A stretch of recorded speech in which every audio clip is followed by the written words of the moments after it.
Good morning, good afternoon, good evening, wherever you're watching in the world. We thank you for coming back. This is Chat with Matt.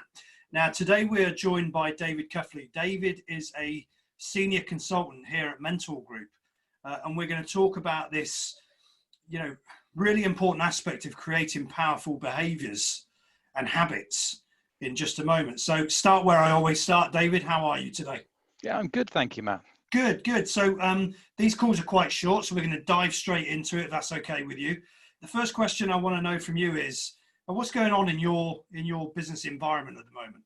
I think with everybody else, there's huge change going on with all the transfer across really to work effectively in a virtual environment. One of the big shifts I'm seeing is a move across to digital. Okay, so as well as virtual, there's also a digital. So what can we do in the digital space to accelerate learning and so on, and blend different solutions together?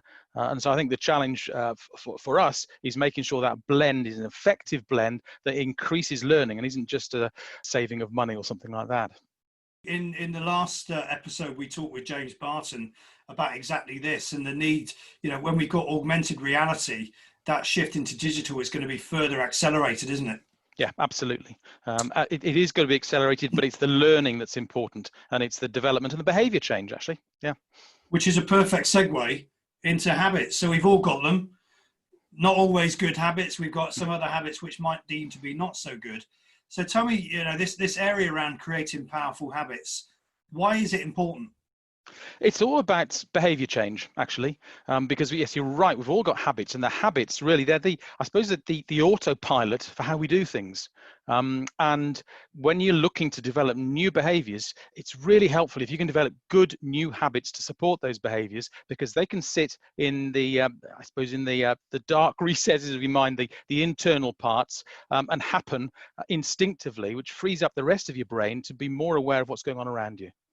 And I think, for all of us, we would always crave that additional headspace for other things. So talk me through the process. How do we do this? How do we create powerful new habits? Okay, so the first thing, it is actually all about practice. It's developing practice, and you know that practice makes perfect, or more specifically, perfect practice makes perfect. You've got to practice right. Because practice develops new behaviors. And I think a nice analogy is if you think of walking across a field. The first time you walk across a field, a grass field, you walk across and make no mark. If you go across the same route a number of times, you start to develop a pathway. And It's that sort of pathway that happens exactly the same in your brain. So habits are all about using the same patterns and the same pathways to develop these new routes across these neural pathways in your brain. And if you can do that in a regular way, it becomes a habit, it becomes instinctive, and you'll have that to draw upon when you need it. So it sounds simple. I'm sure it isn't. Have you got a process you could talk us through to actually? Yeah, I have. There's a really good example of a process is developed by James Clear in a book called Atomic Habits. Well worth a look at. But he actually looks at 4 steps. He's introduced a new step. But essentially, habits start with a cue. So what is the cue for starting off a new routine? So for example, getting into the car. I'm going to go for a drive, get into the car. I've got the habit. As soon as I shut the door, I put my seatbelt on. And that's shutting the door. I'm in the car and I click straight into this. Don't think about it. I just do it. And now the second step, and a crucial step, is I guess a craving or being aware of why you're doing it. In order to develop a habit, you've got to want to do it, even though sort of initially it might cause a bit of pain if you're going out running or something like that.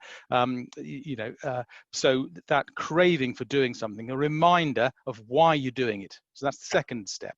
Third step is the routine itself. And so having a clear and simple routine for the habit. And initially start off with small habits, small changes, no longer than 2 minutes worth of change that you can do quickly and effectively. And then the fourth step is a reward. So what are you going to get out of it, and get out immediately?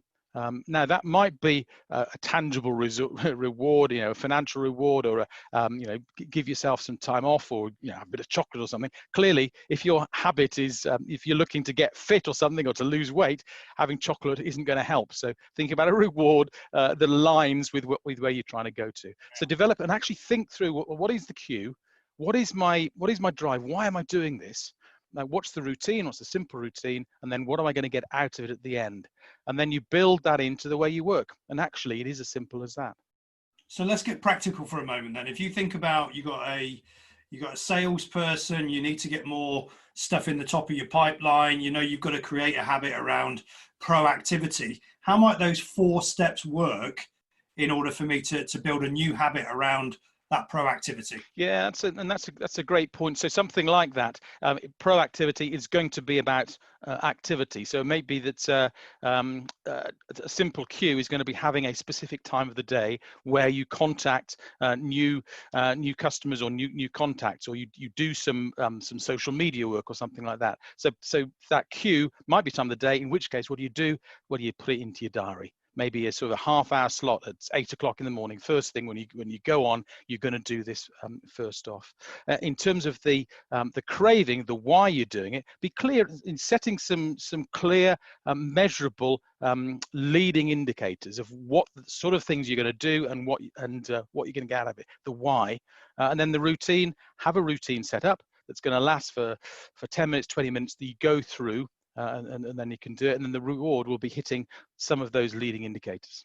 So there's a simple process. That's great. And by leading indicators, we're talking about things that happen soon, so activity based, versus lagging indicators, which happen a little bit further down the track. Yeah. Which are difficult to measure in the moment. So yeah, absolutely. It's the things that you're gonna do now, which you can track now, and which you can change quickly if they're not working for you, so you can get back on track, and you can measure progress as opposed to just outcomes. Okay, so to summarize those 4 steps, they are. Yep. So cue. Yep. It's craving. It's routine, and then reward. Routine and then reward. Brilliant, thank you. So just as we get towards the end of the call now, so what do you do outside of your work with Mentor, when you are not working? So I'm working on getting myself fit. Actually, sort of going through and actually using some of the space and the time we've got right now. So I've got a habit of doing a fitness session at the end of each day, either rowing or else I go out running, and that sort of stuff with my Springer Spaniel. I love the outdoors and getting outside and charging around. So you are literally walking the walk, or walking absolutely, yeah. Right now around creating habits. So David, that's been fascinating. Thank you for taking the time out to share that with us today. For everybody watching and listening, please go to mentorgroup.co.uk to look at more of our blogs around this area. Also go onto LinkedIn. You'll see the posts that we do on a daily basis. We appreciate you taking the time out. David, thank you very much. It's really insightful. Pleasure. Absolutely good to do it, and good to talk, Matt. Cheers. Yeah, and thank you very much. And then everybody look after yourself. Stay safe. Thank you.